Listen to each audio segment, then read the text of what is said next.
Hello, my name is Boruch and I'm an alcoholic.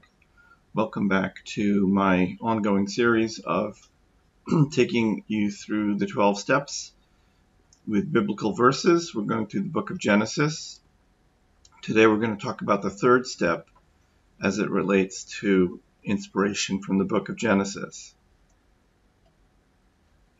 For today I've selected Genesis 6:16, which is part of the story of Noah and the ark. So the Genesis 6:16 says, "A window shall you make for the ark, and to a cubit finish it from above."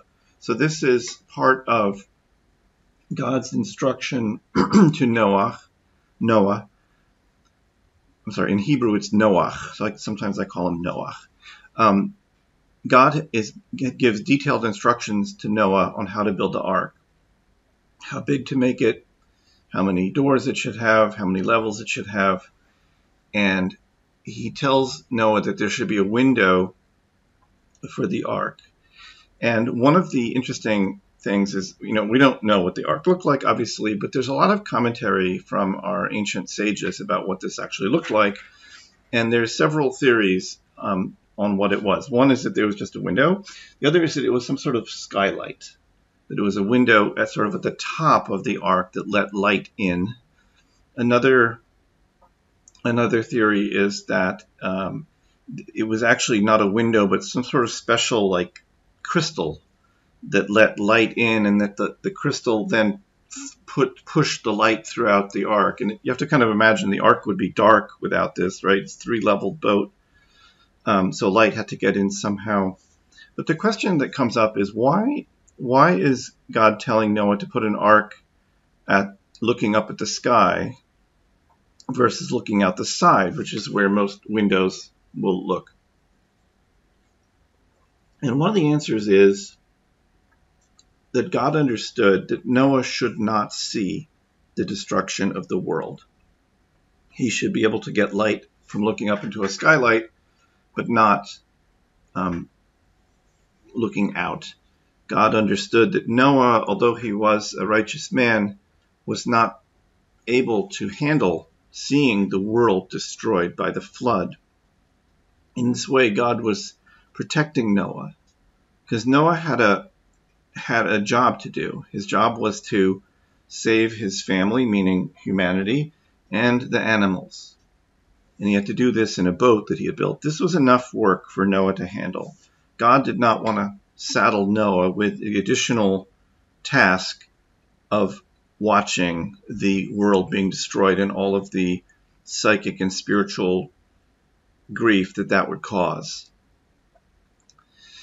So I want to relate this to the third step. The third step of Alcoholics Anonymous says, made a decision to turn our will and our lives over to the care of God as we understood him. The third step is, all the steps are important, but the third step is arguably one of the most important steps, because without this decision, it's difficult to do the 12 steps and to get into any kind of decent recovery. The third step involves making a decision. You're either going to do it or not, or you're going to do it to the best of your abilities and maybe get better at it over time, you hope. But the decision is to turn your will, meaning what you do, what you want to do, and your life, your entire life. You're turning your life over to the care of God. Why? Because your life had become unmanageable. That's the first step.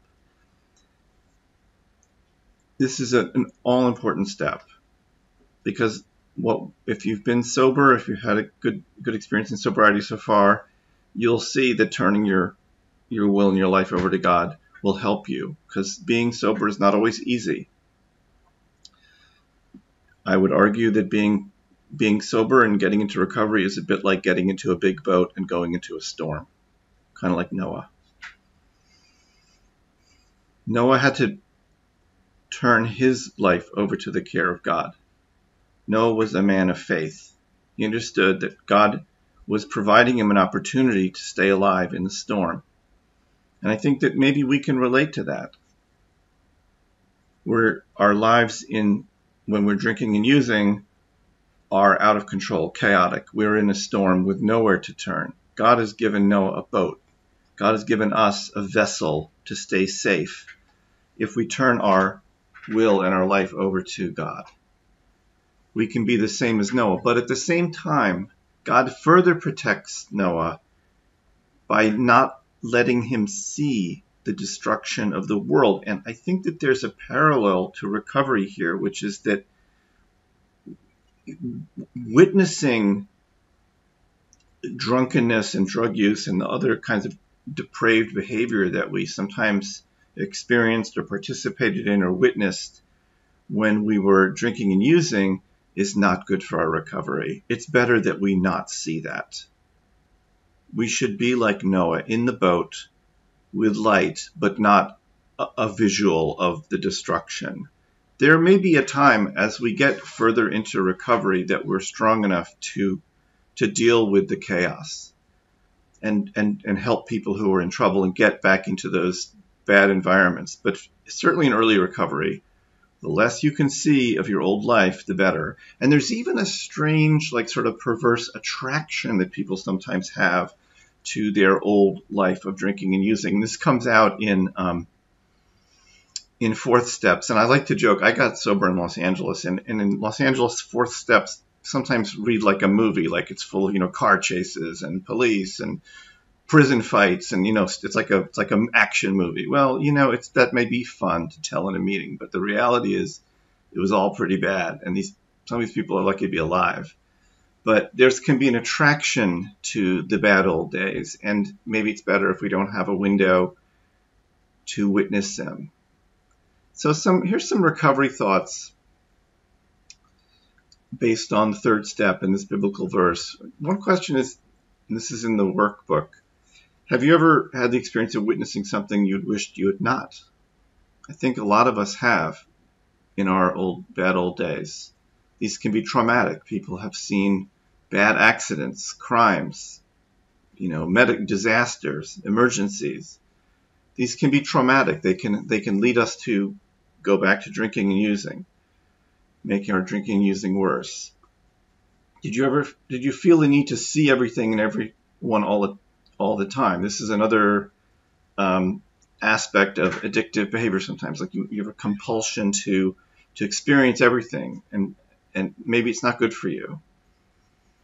And then, so my suggestion for today is to ask, what will you do to deal with life stresses in a healthy way? Can you be in an ark, so to speak? Can you be in a vessel of recovery? Can you turn your life over to the care of God? Get out of yourself. Let God help you care for yourself. Those are some thoughts for a third step and recovery based on this biblical verse. And if you're interested in this, this is all in the Old Testament 12-step workbook, which is available at oldtestamentsobriety.com and at the link below. If you want to explore it more, I would encourage you to get the book. And thank you for being with me today.